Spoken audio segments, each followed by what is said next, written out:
Welcome back sa aking YouTube channel po at huwag niyong kakalimutan mag-like and subscribe.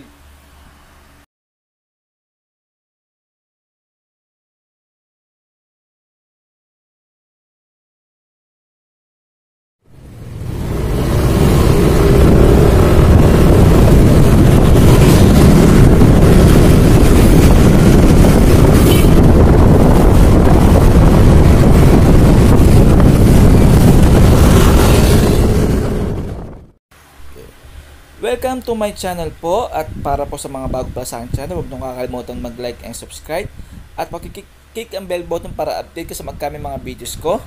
For today's vlog po, ang ating pag-uusapan is itong Yamaha YTX 125. So ating alamin kung anong meron sa motor nito, kung anong features and specs ang meron sa motor nito. Ang Yamaha YTX 125 po ay merong engine type na air-cooled 4-stroke 2-valve single-cylinder, displacement is 125cc, board and stroke 52.4mm by 57.9mm.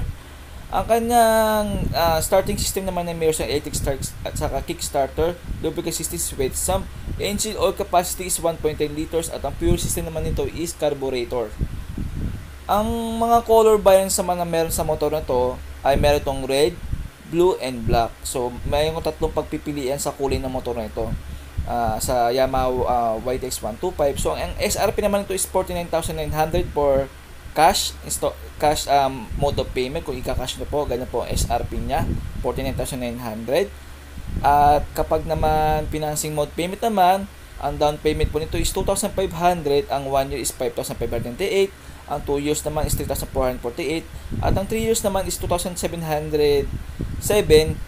At ang motor ito is built for business like classical business, delivery business. So yan po yung build talaga itong motor ito. Ginawa talaga ng Yamaha ito is for talagang business purpose talaga. Sa mga gustong mag-tricycle business at gustong mag-delivery business, ito po yung motor na tamang-tama para sa inyo. So, ayan guys. So, hopefully po nagustuhan nyo ating review about dito sa Yamaha YTX 125. So, hopefully po nagustuhan nyo ang aking review sa motor na ito. Tara ating silipin itong mga nakukupong litrato sa Yamaha YTX 125. Kung ano po yung naging mga itsura nito. Ayan po. Nakikita nyo po yung talagang itsura nitong motor na ito is talagang modern na po, talagang best and suit talaga sa mga type of businesses like tricycle business and delivery business. So hopefully guys, natulungan ko kayo sa pag-decide sa pagpili ng motor na ito. Nating short video about sa Yamaha YTX 125. So sa Yamaha YTX 125, meron mga features and benefits, so pag-uusapan natin yan. So yung features and benefits po ng motor na to, meron itong 125cc na silent engine. So masisiguro yung tahimik yung makina to kahit umaandar ito. Tapos meron itong bright headlight sa unahan, so malaki yung headlight niya. So kahit sa madilim na lugar, kita-kita na pa rin yung daan dahil sa headlight ito. Tapos yung muffler na to is Euro 3 compliant na rin. So masisigurado nung maputi at hindi maitim ang usok na nilalabas ito. So eco-friendly na po ang motor na to.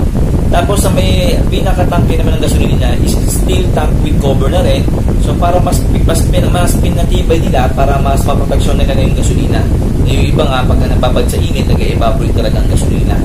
Tapos meron dito quadruple rear suspension. So sa dalawang gilid niya, meron isang dalawang shock na ginawa talaga ng Yamaha for business, delivery business or tricycle business. Kasi nga sa mga mabigat at matagtag na biyahe, talagang kailangan mo talagang dagdag na meron itong reinforcement rear arm. So sa reinforcement rear arm na to, sa swing arm na to, matibay talaga ito para sa mga mabibigat na kargada o mabibigat na nilalagay sa motor. So mas magiging safe na. Tapos meron itong electric start switch din para sa mabilis ang pag-start ng motor. Plus meron itong kickstart para sa mga kunyari pag hindi gumana ang electric start switch, pwede mong gamitin yung kickstarter.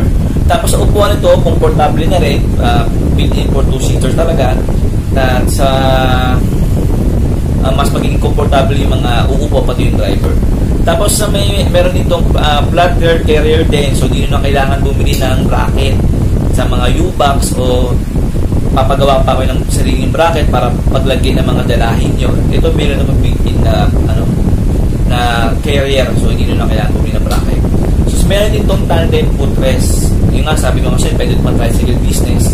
So, itong tandem footrest ito sa mga sasakay na pasahero sa tricycle mo is magiging komportable nga. Tapos, meron itong side curve mounting. So, sa side curve mounting, guys, hindi nyo na kailangan magpa-machine shop para may pangkabit kayo sa tricycle. Ito, meron ng built-in.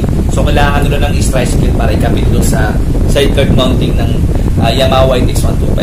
Meron itong passing switch. So, hindi nyo kailangan ng kung sakaling hindi nare-review po sa inyo, pero may pass switch na pipilitin para makita kayo ng mga dadaan din.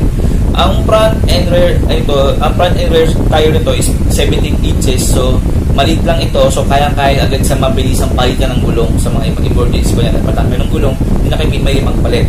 So, yung graphics naman ito, guys, ayan, yung graphics po nito is pina-modernize na nila yung design ng mga graphics nila. So, sa price naman tayo, guys, ang price po nitong motor na to is umaabot sa SRP nito, 49,900 po ang SRP ng Yamaha YTX. So, ang kulay na meron ito is blue, red, and black. Okay, so, ayan. So, kanina nakita namin details about dun sa